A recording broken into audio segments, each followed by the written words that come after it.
Over the next few days, this school will host an external validation team.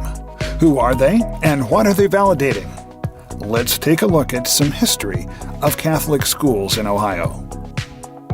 Catholic schools are chartered by the state of Ohio. Without the charter, the school would not only lose the taxpayer-funded benefits of transportation and supportive services. Graduates of the school would not have their credits or diplomas accepted by other schools or businesses. So it's critical that the school maintains its charter. In the past, the Ohio Department of Education would send out evaluators every 5 years to assure that Catholic schools were meeting the state minimum standards. But that changed in 1995 when the ODE mandated a system of continuous improvement be established by parochial school systems and allowed schools to band together to provide a system of accountability. Out of that change in the law, the Ohio Catholic Schools Accrediting Association was born. In cooperation with the ODE and diocesan education directors, OCSAA developed standards that both exceed the state minimum standards and add a Catholic identity criteria for Catholic schools in Ohio. Then, OCSAA implemented a 6-year accreditation cycle. All schools have been through this at least once, but here's how it works. The first year involves a self-study. A team from your school takes a hard look at the OCSAA standards and looks for ways things can be improved. The second year consists of validating the self-study and its recommendations. First, it undergoes an internal validation by other members of the school staff and/or diocesan staff. The result is the Preliminary School Improvement Plan, or PSIP. To get an objective review of this preliminary plan, a team of people new to the school are brought in as an external validation team, or EVT. That's what's happening, starting now. Based on the recommendations of the EVT, and with input from the Diocesan Department of Education and the OCSAA director, the school adjusts things to create the revised School Improvement Plan. The revised plan and the report of the EVT are forwarded to the OCSAA Review Committee, who makes a recommendation to the OCSAA Commission. When the Commission approves the plan, your school's accreditation is granted, and it becomes the official school improvement plan for the next 4 years. Year 3 is the first year of plan implementation. In Year 4, a progress report is generated and submitted to OCSAA. In Year 5, the school makes adjustments as needed but keeps to the plan. In Year 6, the second progress report is completed for the 4th year of the plan. And then, a committee is formed to start a new self-study and begin the process again. Now it's time to delve more deeply into what you as a team are going to be doing for the next few days. We trust you've already read through the copy of the school profile, the school self-study report, and the preliminary school improvement plan that the principal sent in advance.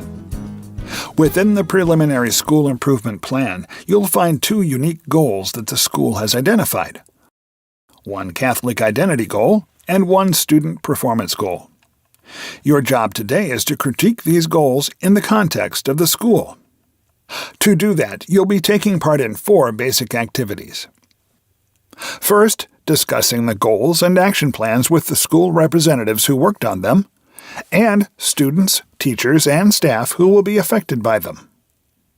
Second, you'll be visiting classes and other places in the school that could be appropriate for assessing the goal. Third, you'll be reviewing supporting material. And fourth, you'll be preparing your report.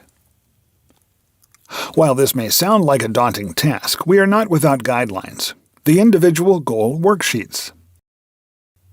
Items on this form are meant to help guide you today and to assure uniformity in all external validation team visits throughout the state. There are 2 worksheets. One is for the Catholic identity goal relating to the Catholic nature of education, and the other is for the student performance goal. The first section validates the goal.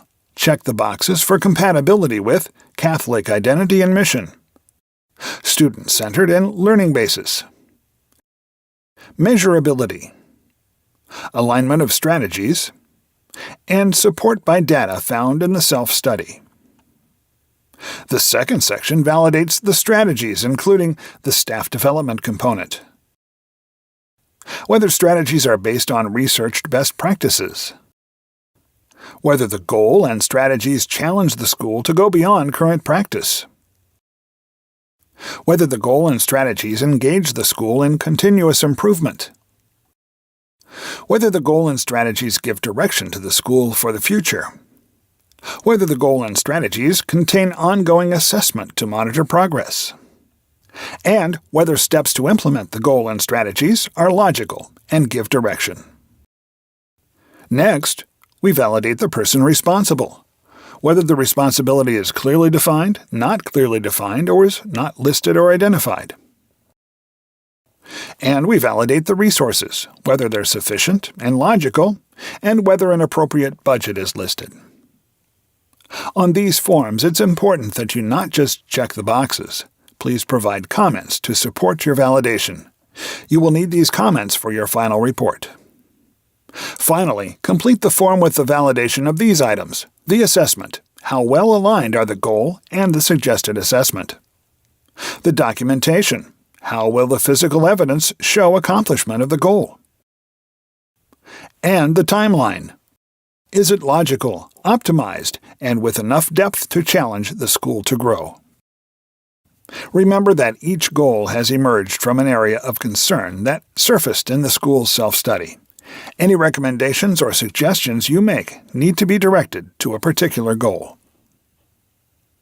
For much of this first day, you will be investigating the 2 goals found in the preliminary school improvement plan. You may choose to work together or split up into teams. You will want to review the documentation of the improvement plan's development. Talk with students, teachers, and other staff members to observe the conditions as they are now.